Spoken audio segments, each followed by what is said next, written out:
Hi everyone, welcome to our Mingle session.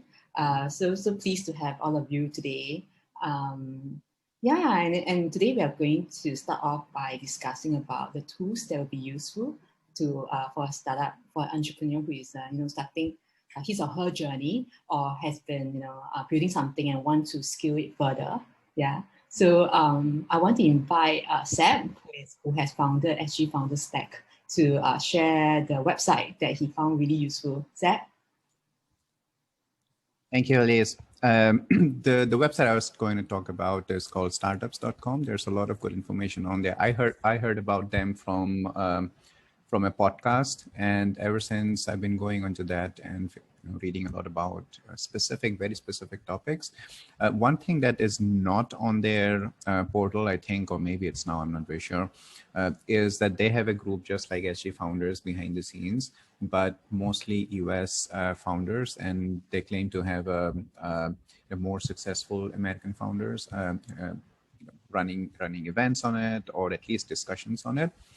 I haven't tried it out myself yet, so if anyone else has, or you have any feedback on groups like that, I'd love to hear what you have to say.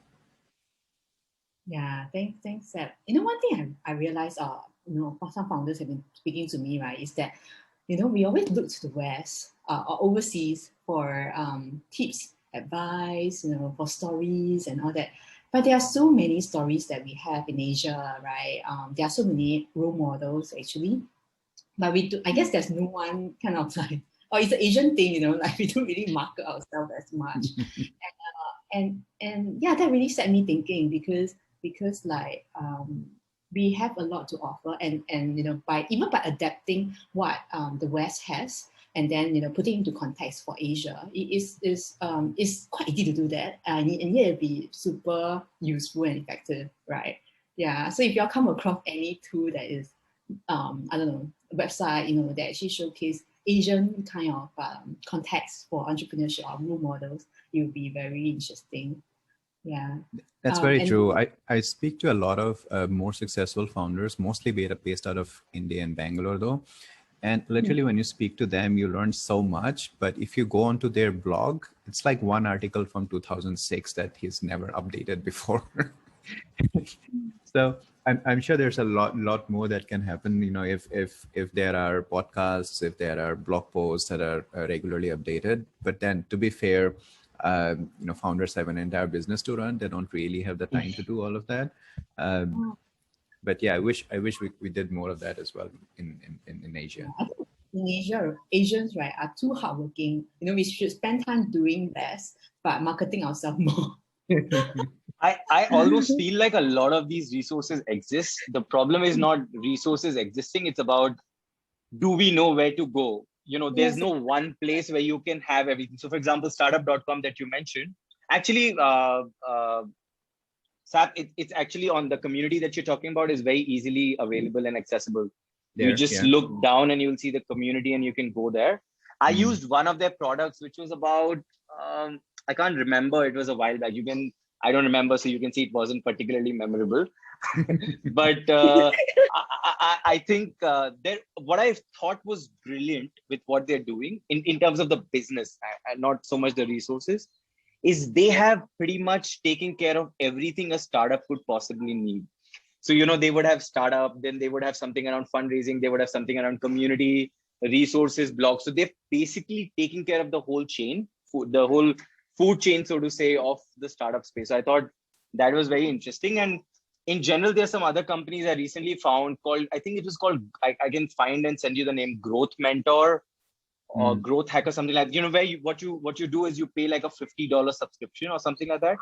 And you can even get free calls with tons of different entrepreneurs, YC entrepreneurs, or, people who have done really good, who have raised and have successful exits. And then you can have great conversations with them. I'll find the link and send it here soon. That I thought was really interesting because, Elise is right. You look to the West, but also then there is not, for example, on that platform, there's not a single Asian founder or an Indian founder, right? So then I can only find what's available to me, or else I'm left with going on LinkedIn and writing to people if I don't know, or tapping on the INSEAD network. So, the easier option is to go for what's available rather than going through the brunt of I wrote to you, right? And thankfully you responded, but not everybody does. And so it's a painful process. Then you can't like just keep going at it. Sometimes I feel. Yeah. Oh, there's one group that I must mention here. Some really successful Indian founders put together. What I like to think of it as the Indian version of SG Founders, but it's called Foundership Startup Hub. I can send across a link on our Slack channel so it doesn't get lost here. But these are more successful founders who do pretty similar stuff like what we are doing, but much more business focused for now. And maybe in the future they will look at other stuff as well. And there's this other group. Startups.com has a podcast called Startup Therapy. If you haven't listened to that, you should most definitely listen to that. It's everything apart from the business stuff that, there's just too much information out there around how to build a business, how to get your first 1,000 customers and all that, but not too much around the personal challenges that a founder faces. So yeah. I find Startup Therapy really, really good for that. Thank you. I'd like to invite the ladies to speak now, to share now. Alvina, do you come across any tool, any podcast? Actually, when you mentioned about the topic, the first thing that came to my mind was actually Gojek and also Grab. Like Gojek when they started in Thailand, and then how they grew, and then how they came over to Singapore, and even like Grab, how they built up their business, diversifying their product, service, and offerings during COVID last year, and how they leverage on different platforms, and then they became like an aggregator. Yeah, so I think I don't know, to me, I find it very helpful when I hear and see case studies like that. Yeah, so it's not just the tools per se, but also like in the big picture, like how they operate, how they are agile, how they are responsive, to the local environment, and because I think as an entrepreneur, we I don't know, I mean, it can be a bad thing, can also be a good thing. I mean, we're small, but it also means that we can be very nimble. We can just, change whatever we want to offer, like just like that.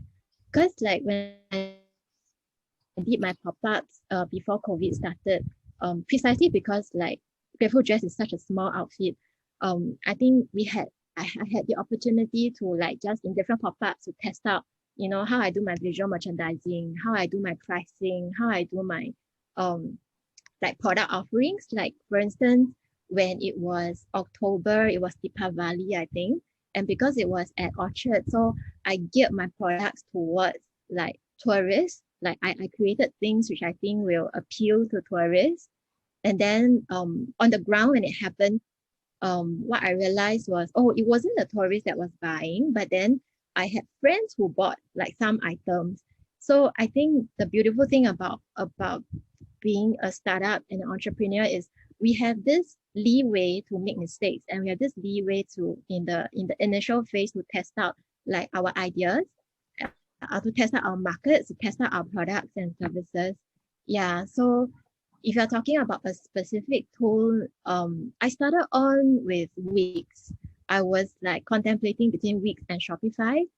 I don't know why, but when I was looking at the Shopify platform that our teacher taught us, for some reason, I didn't feel very comfortable. I couldn't put a finger to it. Yeah. So I went ahead with Wix, and amazingly, I'm very thankful that Wix like grew together with what I'm doing also. And like right now, like I keep getting notifications from Wix like, they have this feature, they have this, they have this.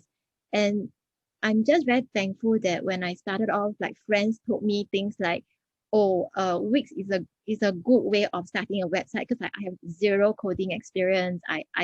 My IT is really not there, and yeah, but Wix was such a comfortable and comforting entry into this whole new world. Yeah, and I mean, the only painful thing is you have to do all the alignment and everything, like because it's drag and drop, right? Yeah. But other than that, it's been very, very good using Wix, I feel. Yeah. Is what we use for Makan for Hope Festival as well. makanforhope.org. At first, actually, I paid for WordPress, and then didn't work. So we migrated to Wix, and then and actually, I love what you shared just now, about the stories of how founders scale or how founders have pivoted during the COVID, how as startups, we are so nimble and able to respond quickly to environmental circumstances. And this is something that we will be talking about at the Makan for Hope Festival. So we have if you see the website, we have the hosts. The hosts are like CEO of Carousel, Siu Rei, and also CEO of Shopback, Henry. So I'll be asking them to speak about this, lessons learned, experiences that they can share with attendees who are attending. It's virtual, so you can actually be anywhere in the world. Just make it for 12:30 p.m. Singapore time and like 7 p.m. Singapore time. Yeah. Also, it's Makan for Hope, right? So we are catering lunch and dinner from social enterprises as well. So we delivered to your home. We are going to start the registration on 10th of June. Then we will give you guys heads up. And the rest of the hosts are investors, some of whom you may want to network with, to learn from. Yeah, so quite excited about it. Okay. I want to invite Wei-Wen. You started a company, I think since COVID as well, right? Since like about 1 year ago. Yeah. So let us know. Actually, it's funny that you put the link, because I actually wanted to say that the link that Shuang wrote on how to get the first 1,000 Shuang, right? Yeah. Users was something I read and I found like amazing, right? So those kind of analysis are great. I think the other thing that I need personally is just like a regular check-in, right, with someone. It's like a ask anything, a weekly session, or like, hey, anytime I can come. I'm really stuck. I don't know what to do about this situation. I think that really can help, because especially if you don't have a co-founder, like I don't, then I'm just like, which way do I go? Left, right, back, forward, front, sideways. Yeah. I feel you. Hey guys, you mind if I add something? Yes, go ahead, Jonathan. So a lot of you guys, I don't know at what stage most of the companies are at, but a lot of you guys talk about growth and how to scale and things like that. One of the things also not to shirk off, I guess, is kind of how you run your operations. Our company's a little older. Our company's been around four years already, and we have 300,000-400,000 users. So, but what happened was we didn't pay attention to our operations, and when we started to scale, it just like, oh my God, it was crazy. Like like we couldn't file our taxes, we weren't paying our employees correctly. So the tools that I could recommend that helped us a lot was we use Jira and Confluence, which are Atlassian tools that kind of helped our development and just kind of helped our business development too, just kind of keep everything in order. We also use this thing called Zoho People. I don't know if you guys heard of that. It's a human resource tool. And kind of like our mantra was like, we just tried to move, because we're still a small company. We try to move everything online, use as many cloud services as possible. And there's so many in all these categories. And I think going back to doing things like, let's say in Excel or in Google Docs or things like that, it'll just kind of hurt you in the long run, especially if you have big plans and you're going to scale big. It's good to get your operations in order before you get there, because once you get there, it's just as painful as getting there, like getting your operations together. So it's better to start now.